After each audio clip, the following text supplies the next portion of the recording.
With this one, I did depth, sort of. Okay, I'm just gonna cut all that. And, oh no, pretty much happened. Because,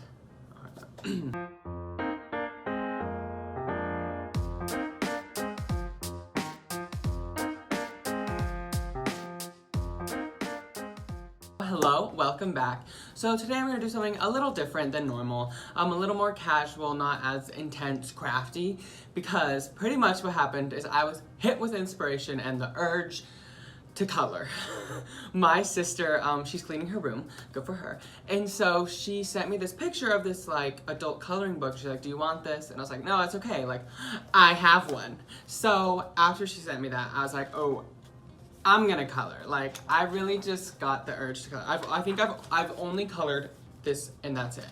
So like this whole coloring book is like completely empty. I have my colored pencils. And I also have a bunch of Sharpies that like, it may not be super inventive or exciting today, but it's something that I really want to do. And I'm sure it's probably something very easy that everybody has at home, a coloring book, an adult coloring book, or print something out on the computer and you can color that as well. So I think join me and color along and we're gonna have a good time. All right, so I'm gonna go ahead and get started with some colored pencils.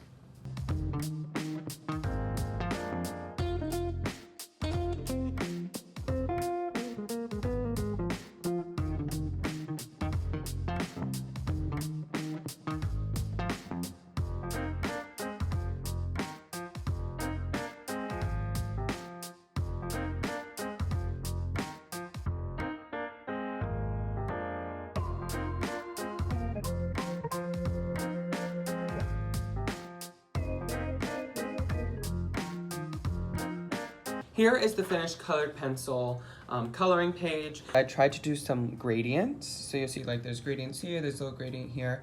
And so how to do that is you just want to get two colored pencils that are very similar in color. One's a little darker. And so then I would take and do the lighter first. And then you just go with the dark and then you just blend it together.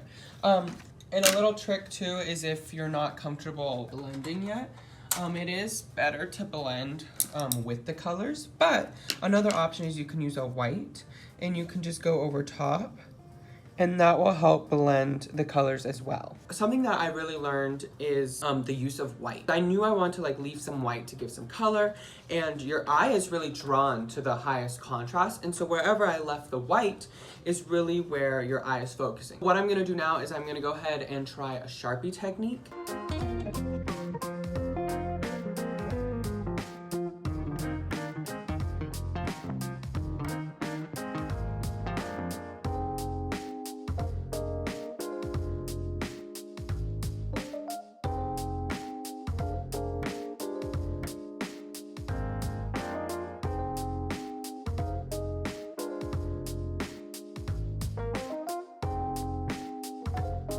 All right, so here is how the Sharpie one turned out. I'm really happy with the colors, it's really bold.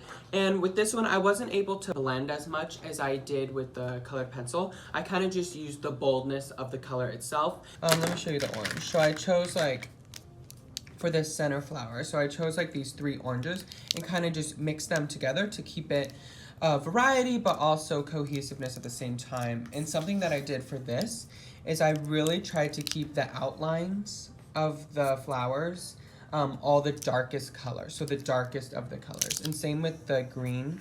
I would put the dark green around the outside as well, really to help sort of box it in and give it a little bit more pop. And so what I did do for the white is I left a little bit of white in the middle of each flower to really make the flowers pop and really make them the center of attention. What I also did with the Sharpie one is I kept the brightest, whitest colors on the flowers. The greens were a little more mid-tone, and then the background was very dark to really help give some depth. So now that I sort of have these two done, I'm gonna go ahead and cut them and mount them, and so that way they look a little bit more like art. I have some black foam core that I'm gonna go ahead and mount it on, and then I also have an X-Acto knife, a straight edge, and then I have some spray adhesive, and then this is like scrap paper. I'm gonna go ahead and start by just using my cutter, and I'm gonna go ahead and trim the edges.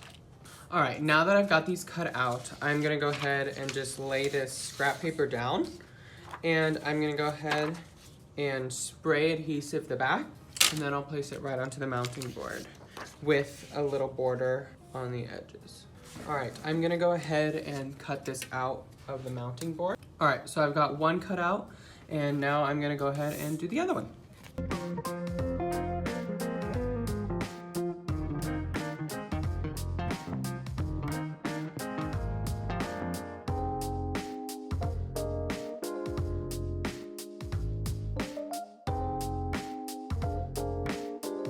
All right, so I have my 2 finished coloring pages, and they're mounted and they look really like professional, like now that they're mounted on this blackboard. So now I kind of just got to figure out which is the top. See how it's a little darker in this corner? I want the darker on the bottom and the lighter on the top, just that way it feels even taller and it feels extended. And I like this one as the bottom because see how this one is cut off? It just makes it feel more like a bottom, it grounds it. I'm gonna go throw them up on the wall and then they'll be all complete. All right, so here are the finished coloring pages. I think they're cute, it was fun for me. I was able to relax, color. I haven't done this type of coloring in a long time, so it was so much fun. So I encourage you, like if you have a coloring book laying around, maybe just try coloring. Like it is like very soothing, it's fun. You can throw on a favorite TV show or a movie and you can sort of just color while you do it. I think they took around 2.5, 3 hours each. It does take a little time, but I think it's good to sort of take your time and I think it's worth it, it's really fun. And I think cutting out the edges and then mounting them on this blackboard, I think really elevates it a lot. And they don't really look like coloring pages anymore.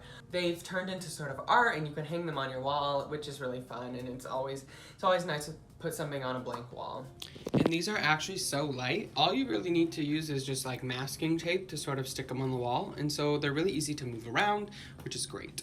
I hope I've inspired you to maybe grab a coloring book and maybe sit down and color a little bit. It's always good to get a little crafty and to do some things with your hands. Thanks for watching, and I hope to see you next time.